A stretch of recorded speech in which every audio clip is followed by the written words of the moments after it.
Hi, good morning and welcome back. This is Dhirendra Kumar and just you are watching our YouTube channel English by DS. Guys, आज के session को आगे लेकर बढ़ाते हैं। यहाँ तक कि पिछले क्लासेस में हम लोगों ने कर रखा था कुछ प्रेजेंट एंड डेफिनेट टेंस से रिलेटेड बातें। आज उसी बातों को ना थोड़ा सा आगे मूव करते हैं और कोशिश करेंगे ये वीडियो को कल तक लास्ट किया जाए और उसके बाद में हम लोग प्रेजेंट कॉन्टिन्यूअस टेंस को सीखना शुरू करेंगे। सो गाइज कीप पेशेंस, आराम आराम से सीखते चलेंगे। छोटी छोटी वीडियोज़ हैं, आप आराम से देख सकते हैं, चाहे तो कॉपी भी कर सकते हैं आराम से। जैसे देखिए कल मैं ना कुछ यूँ बताया था कि कुछ ऐसे वर्ब्स होते हैं, ओके, कुछ ऐसे वर्ब्स होते हैं जो कॉन्टिन्यूअस प्रोसेस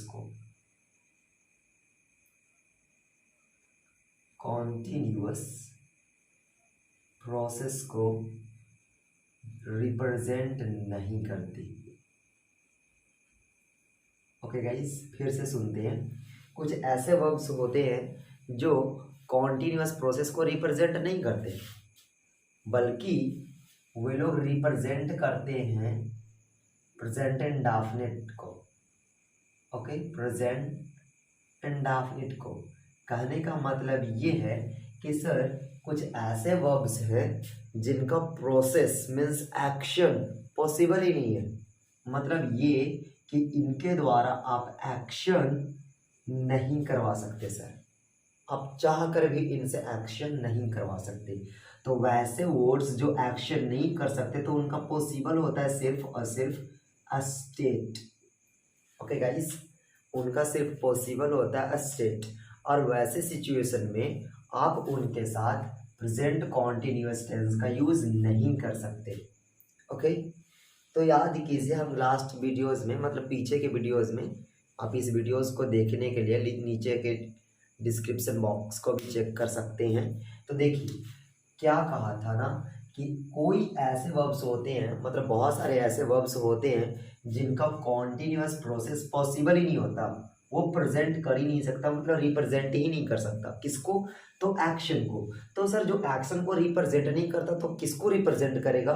वो रिप्रेजेंट करेगा स्टेट को, और जो स्टेट को रिप्रेजेंट करता है वो हमेशा प्रेजेंट इंडेफिनिट टेंस में होता है, प्रेजेंट कॉन्टिन्यूअस टेंस में नहीं होता। चलिए मैं कुछ सेंटेंसेस के माध्यम से समझाने की कोशिश करता हूँ। जैसे देखिए कल मैंने आपके सामने एक वर्ड लिखा था नो। ओके, अगर आप बात करते हैं नो की तो नो का मतलब होता है जानना।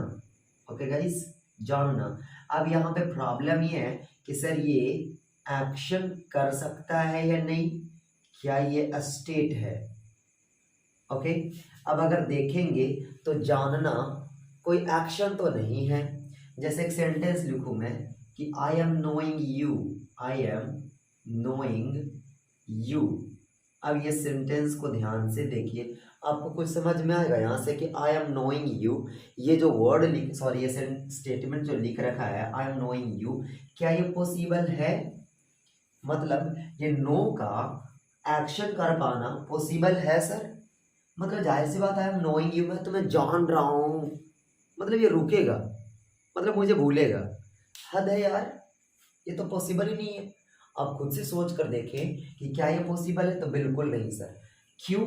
क्योंकि नो एक स्टेट को रिप्रेजेंट करता है, एक्शन को रिप्रेजेंट नहीं करता। जब एक्शन को रिप्रेजेंट नहीं करता तो आप इसे एक्शन कैसे करवा सकते हैं भला? ये रिप्रेजेंट करता है स्टेट को। तो लिखिए I know you, I know you, ये सेंटेंस ही है, जबकि ये सेंटेंस क्या है? तो गलत है। एक्चुअली ये सेंटेंस गलत हुआ क्यों? क्योंकि ये प्रोसेस में नहीं जा सकता, ये एक्शन को नहीं कर सकता। जब एक्शन को नहीं कर सकता तो वैसे सिचुएशन में आप इसके साथ यूज करेंगे, वो वर्ड होगा स्टेट, और उस स्टेट को दिखाने के लिए हमेशा कौन सा टेंस आता है? तो प्रेजेंट इंडेफिनिट टेंस आता है। ओके गाइस, चलिए मूव करते हैं आगे की ओर। एक वर्ड होता है, एक वर्ड होता है जिसको आप लोग बोलते हो लव। अब यहाँ पे समझने वाली बात है कि सर ये लव एक्शन है या लव स्टेट है? तो आप कमेंट बॉक्स में ज़रूर कमेंट करके बताइएगा कि लव अपने आप में एक्शन है या लव अपने आप में एक स्टेट है। तो चलिए हम इसके बारे में बताते हैं। देखिए, लव ना दो तरीके से यूज़ किया जाता है, एक तो एक्शन के तरीके से और दूसरा स्टेट के तरीके से। अगर ये एक्शन के तरीके से यूज़ होगा ना तो सिर्फ और सिर्फ थिंग्स मीन्स वस्तु के लिए होगा, सिर्फ और सिर्फ वस्तु के लिए। मीन्स इस सेक्शन में ही आप लव का यूज़ कर सकते हैं। किसके लिए? तो वस्तुओं के लिए। लेकिन अगर आप लव वर्ड का यूज स्टेट को रिप्रेजेंट करने के लिए करते हैं और ये स्टेट सिर्फ पर्सन के लिए होता है, तो सर याद रखिएगा कि ये एक्शन कर सकता है किसके लिए? तो सिर्फ वस्तुओं के लिए, जबकि पर्सन के लिए एक्शन नहीं कर सकता। ओके गाइस, जैसे देखिएगा एक छोटे से एग्जांपल की सहायता से मैं आपको समझा दूं। अगर मैं बोलता हूं कि I am loving it, I am loving it, अब ध्यान से देखिएगा कि ये सेंटेंस अपने आप में सही हो रहा है या गलत हो रहा है। ओके गाइस, देखिए क्या लिखा है, आई एम लविंग इट। मान लिया जाए कि आपके सामने एक प्लेट पड़ा हो, ओके, आपके सामने एक प्लेट पड़ा हो और आप उस प्लेट से उठा उठा कर कुछ चीज़ें मज़े से खाए जा रही हो, आपको बड़ा अच्छा लग रहा है, तो आप उस समय ना जो वर्ड बोलोगे आई एम लविंग इट, मुझे बहुत अच्छा लग रहा है, मुझे बहुत अच्छा लग रहा है, मतलब ये नहीं कि मैं इसे प्यार कर रहा हूँ, ये तो बदतमीज, ये सरासर बदतमीजी है। मुझे बहुत अच्छा लग रहा है, वो काम करना, वो खाना है आपको अच्छा लग रहा है, आई एम लविंग इट, ये चीज़ मुझे बहुत अच्छा लग रहा है। आपने वहाँ पे किसके लिए रिप्रेजेंट किया लविंग को? तो इट के लिए, और इट किसके लिए आया? तो थिंग के लिए आया। अब कहिए कि I am loving my mother, I am loving my mother. अब आप अपने से समझ सकते हैं, खुद से समझ सकते हैं यहाँ पे कि माई मदर एक पर्सन है, ओके, एक पर्सन है, और पर्सन के लिए ये जो वर्ड है लविंग, ये कभी एक्ट्स मीन्स एक्शन नहीं कर सकता। जब ये एक्शन नहीं कर सकता है तो पर्सन के साथ में आप लविंग का यूज नहीं कर सकते। अब ये सेंटेंस हो गया गलत, तो ये सेंटेंस सही कैसे लिखा जाएगा sir? I love my mother. Okay guys, I love my mother. तो यहाँ से दो बातें सीखने को मिला, क्या कि लव जो है वो दो तरीके से यूज किया जाता है, एक तो इंडेफिनिट में, ओके, एक तो इंडेफिनिट में और दूसरा कॉन्टिन्यूअस में। जब कॉन्टिन्यूअस में आएगा तो ये एक्शन को रिप्रेजेंट कर सकता है, और एक्शन को रिप्रेजेंट करेगा तो किसके लिए? सिर्फ और सिर्फ थिंग के लिए सर, ओके, सिर्फ और सिर्फ थिंग के लिए रिप्रेजेंट करेगा, ये सिर्फ और सिर्फ थिंग के लिए आएगा। लेकिन अगर बात करते हैं इंडेफिनिट की, तो इंडेफिनिट में आएगा ना तो ये सिर्फ और सिर्फ स्टेट को रिप्रेजेंट करने को आएगा, ये किसी भी एक्शन को रिप्रेजेंट नहीं करेगा सर।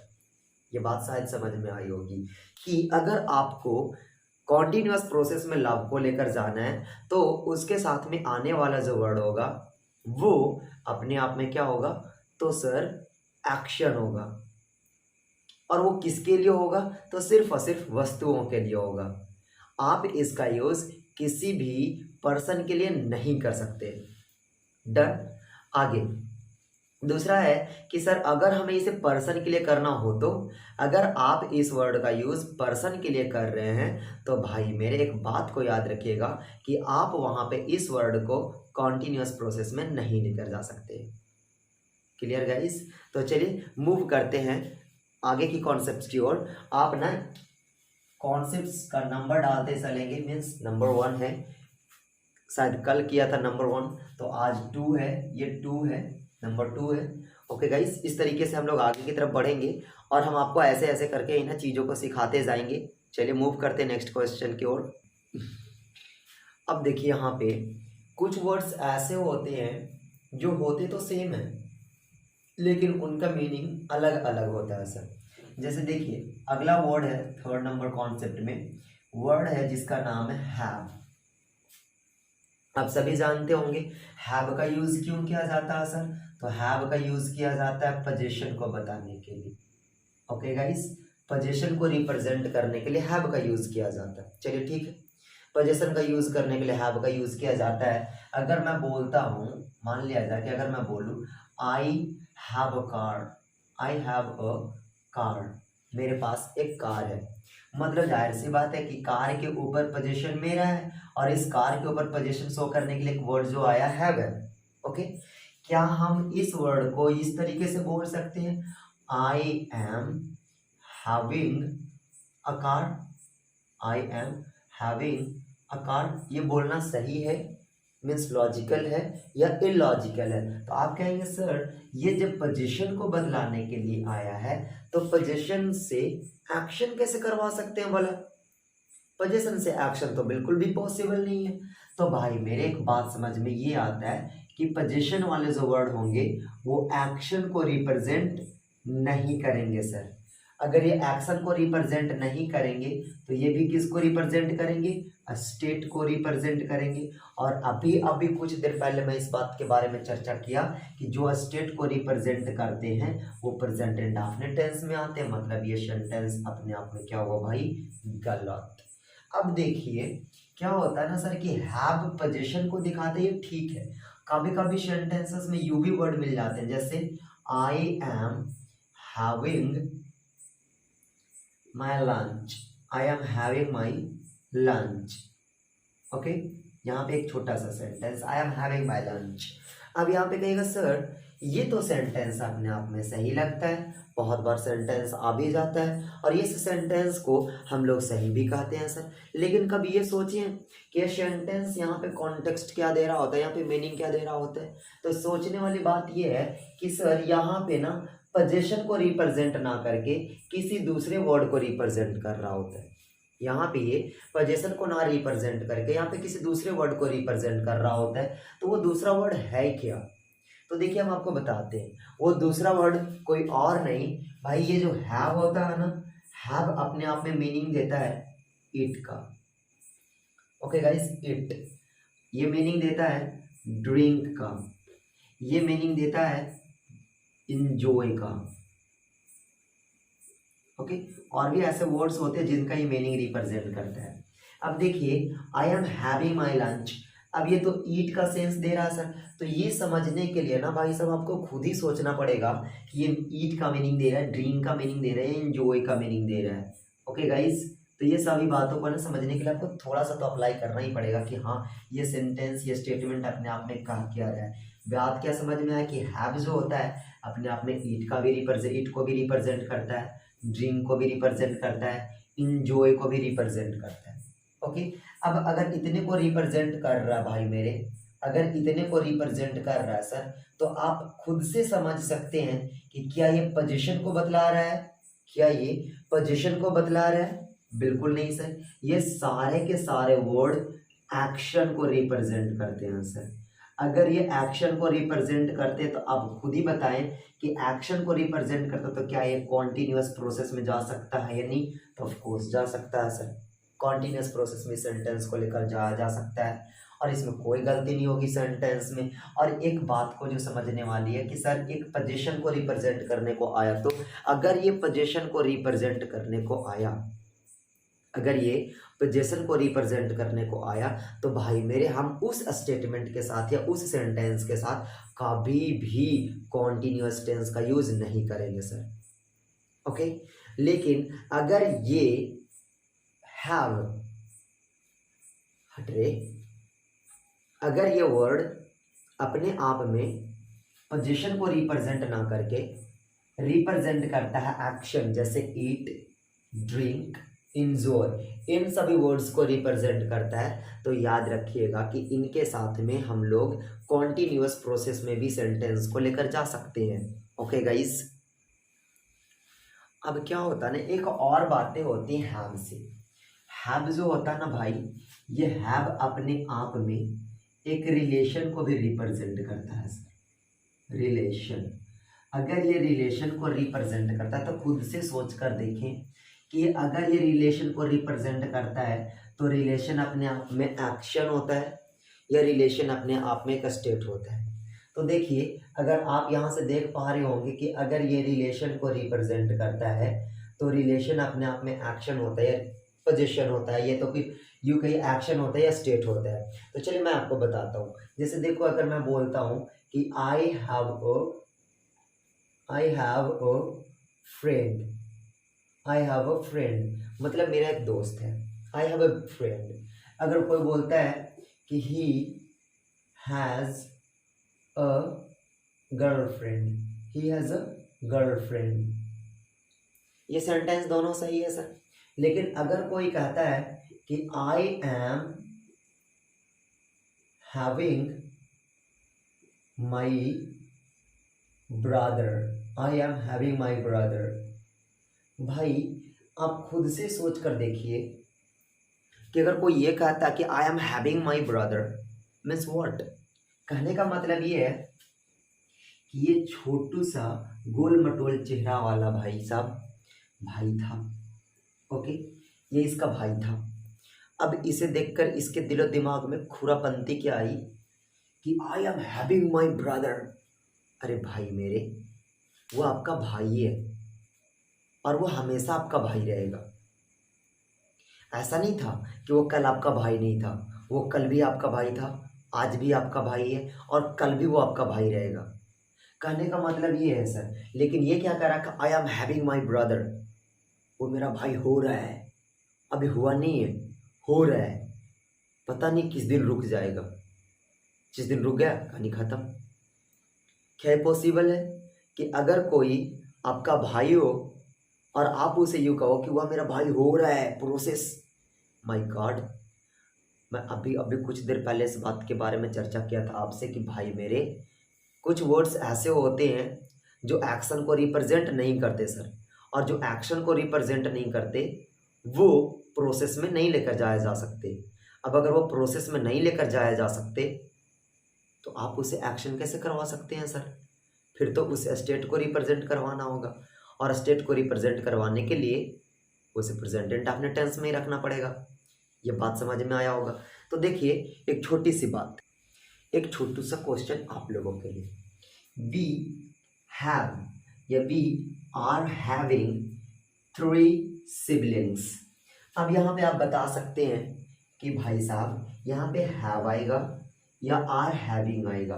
सिबलिंग्स का मतलब होता है भाई बहन, ओके। अब बताएं कि भाई बहन अगर 3 हैं तो कल भी 3 होंगे, आज भी हैं, कल भी होंगे। क्या वो कल 3 में से 2 हो जाएंगे? अगर 2 हो भी जाते हैं तो क्या लगता है कल वो भाई नहीं रहेंगे क्या? वो कल भी भाई थे, आज भी भाई हैं और वो कल भी भाई ही रहेंगे।